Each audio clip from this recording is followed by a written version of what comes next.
Okay guys, what's up? Byroms TV. Meron naman tayong bagong gagawin. May nakita tayong video kay Natsu. Shoutout Idol Natsu. Yan. Nakita ko yung sa post niya. Dito niya nilagay. Mas clean look. Yan. Pag nakabit natin, ganyan siya. Ayan, nakabit. Lalagay na natin yung quad lock or cellphone holder natin dito. Ayan. So baklasin ko muna to. Tapos pagka baklas ko, doon tayo sa pagkabit dito. Pagbutas or yung gano'n. Okay?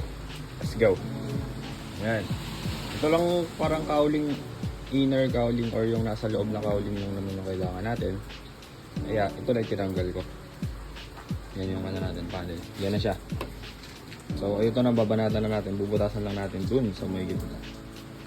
Okay? Let's go. Okay, so ito na yan.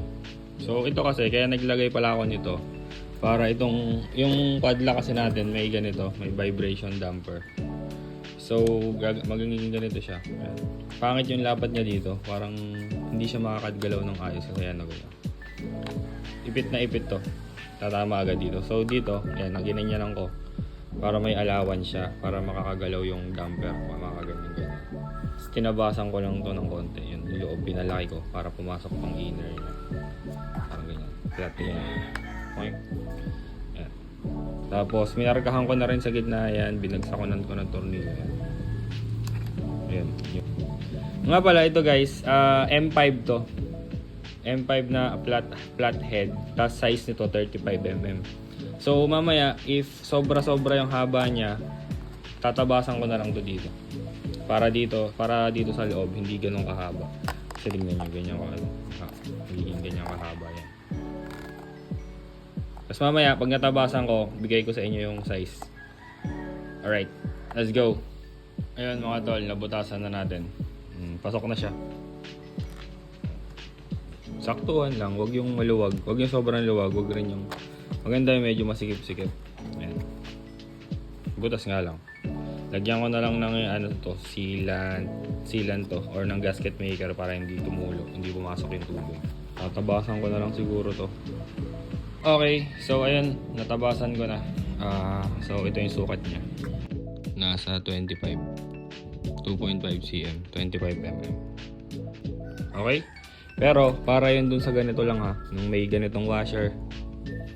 Tapos naglagay ako nitong ganito goma. Tapos ito, may washer din ako sa loob bago ko higpitan ng nut. Yan. So ano ko na to, i-fix ko na to. Pakita ko sa inyo. Okay, so ito na yung M5 na 24 to 25mm. Pasok ko na dito, quad lock. Yan, ito yung sa damper natin, vibration damper ng quad lock. Tapos ito yung washer na M8, tapos pinuluwang ko lang para ma-shoot dito sa kulmahan ng quad lock. Tapos ito, yung interior lang yan. Yan yung pinaka nakapatong dito. Yan dyan. Para hindi lang masyado ma-vibrate din. Kasi bakal to eh. So, binutasan ko sa gitna yan. Yan. Pasok nyo na dito yan.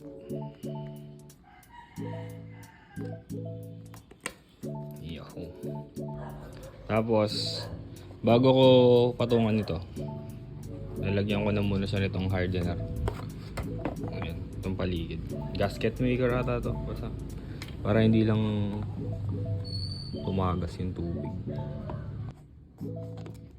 Para safe. Tapos lagay na natin itong washer. Snap.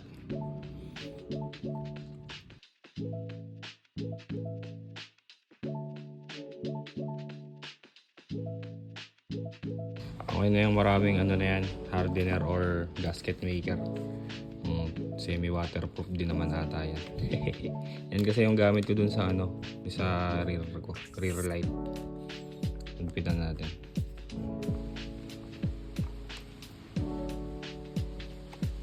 Higpit na lang natin.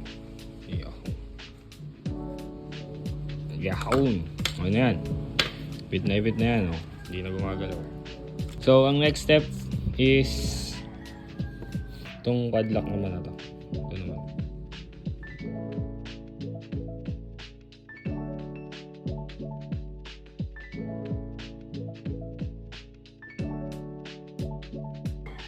sa gitna.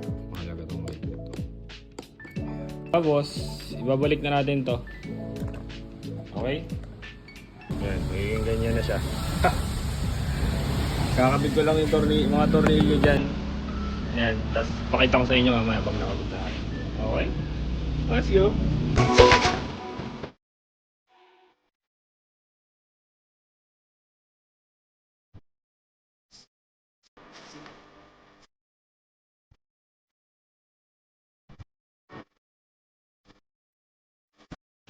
So, ayun lang. So, bago natin tapusin ang video na to, gusto ko lang magpasalamat kay Natsu, kay Molina Natsu, sa Idol. Salamat sa ganito tips mo, saka sa pagturo kung paano yung gagawin. Ginawan ko lang ng tutorial. Salamat. So, follow nyo sa TikTok. Yan yung TikTok page niya. Street GP QC siya. Yes, sir. Tapos, ayun. Salamat sa mga sumusuporta at sumusubaybay sa Byroms TV. Maraming salamat sa inyo. Mabuhay kayo. Kayo na bahala kung magpapabudol kayo. Let's go.